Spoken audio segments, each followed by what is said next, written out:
Salut, bande de maillons faibles. Ça n'est pas d'aujourd'hui que les gens sont cons et volontairement malveillants. En effet, il y a eu un petit problème. Notre Laurence Boccolini, moi que j'adore. J'adore Laurence Boccolini, je l'aime beaucoup en tant que présentatrice. Je trouve qu'elle a l'air super sympa en plus. Mais elle raconte une anecdote qui lui est arrivée il y a de cela quelques années. Popscope. Mets-toi pieds nus et détends ton slip. Laurence Boccolini était interviewée chez RTL lors d'une émission de radio et à l'occasion de la sortie de son bouquin, elle raconte un petit peu d'anciennes anecdotes. Je vous rappelle qu'elle présentait le maillon faible sur je sais plus quelle chaîne, TF1 non, M6, je ne sais plus. Enfin bref, elle y interprétait la présentatrice un petit peu cassante et sarcastique. C'était fait exprès, c'était un jeu. Faut vraiment être con pour ne pas savoir que c'est joué. Et malheureusement, elle avait beaucoup de problèmes à l'extérieur, puisque les gens ne font pas la part des choses et prennent tout premier degré. Donc c'est vraiment pas d'aujourd'hui, hein. Déjà à l'époque, hein, c'était fallait faire bonne figure, on va dire, fallait être une gentille à la télé. Par contre, si tu interprétais Hitler dans un téléfilm, bon, tu pouvais être sûr que tu te faisais alpaguer dans la rue et insulter. Eh bien, c'est ce qui lui arrivait la plupart du temps. Sauf que, eh bien, on va écouter cet extrait radiophonique et on en reparle juste après. Écoutez bien, l'histoire est quand même assez hallucinante. On a carrément essayé de vous empoisonner dans un restaurant. Ils ont raté, dis donc. Oui. J'habitais donc à la campagne toute seule, je sortais très peu, c'était très compliqué. Je faisais même plus mes courses, parce que, comme vous venez de le dire, c'était pas rien. Hein. Je me faisais insulter tout le temps, en face, à 5 cm. Et là, j'ai un invité qui me dit « Non, mais on va aller déjeuner. » Bon, j'ai pas faim, je veux juste un café. Et je sais que les serveurs m'ont reconnu. Je sais. Et ils se disent, c'est celle du maillon faible, c'est la méchante. Je sais. Et on me sert un café.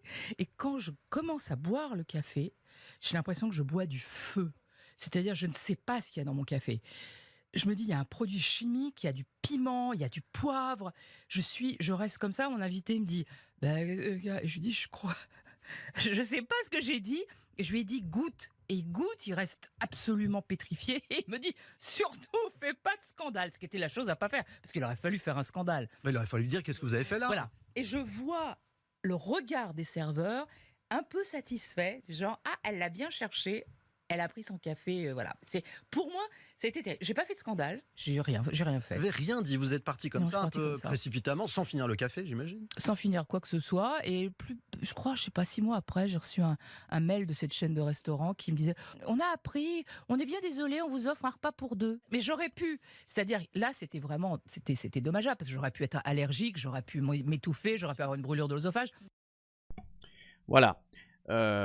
Bon, l'extrait s'arrête là, on n'a pas besoin de plus pour comprendre qu'il y a quand même des gens sacrément cinglés. J'imagine que c'était plus sur le ton de la blague. Je pense pas qu'ils aient mis de l'eau de javel dans son café. Mais mine de rien, effectivement, si elle avait été allergique, je sais pas, au poivre ou au piment, je sais pas ce qu'il y avait dedans, on le saura jamais. C'était pas bien intelligent. On espère que il y a eu un retour de karma de ces gens-là, parce que ça, je trouve que c'est vraiment du comportement en plus de petites couilles, puisque ils auraient jamais osé faire ça, peut-être à Castaldi ou à Vincent Cassel, quoi, vous voyez, hein, de peur de se faire casser la gueule. Et effectivement, il aurait fallu faire un esclandre dans le bordel, quoi. Moi, j'aurais fait goûter moi, j'aurais rappelé le serveur, tu goûtes ça.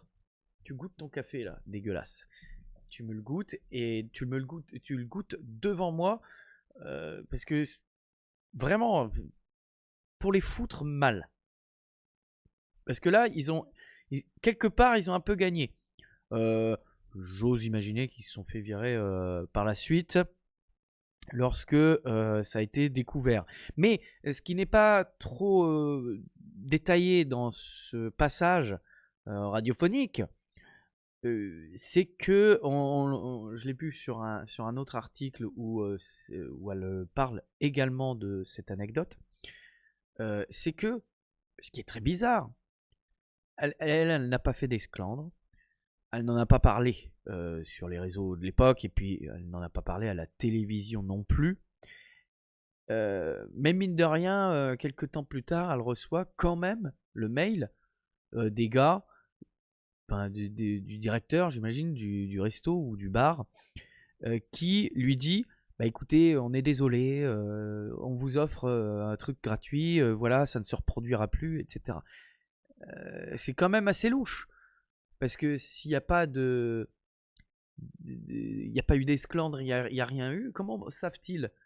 Donc ça veut dire que c'est en interne, il y a eu des discussions, ils l'ont appris en interne, et ils se sont dit putain merde, non, vous avez fait ça, vous êtes des cons, enfin voilà.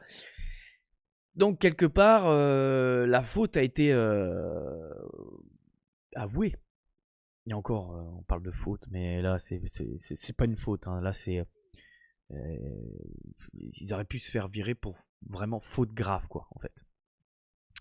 Donc voilà, c'était une petite news là, une petite anecdote qu'elle raconte dernièrement, notre bonne Laurence. Moi j'aimerais bien la revoir dans d'autres émissions, dans des nouvelles émissions, parce que je trouve qu'elle est très bonne animatrice. Malheureusement, on lui propose que des trucs qui sont pas ouf, ou des trucs qui... les gens, je pense qu'ils sont encore accrochés à son personnage du maillon faible, ce qui est vraiment dommage, parce que du coup, ça ne fonctionne pas. Elle avait repris Tout le monde veut prendre sa place.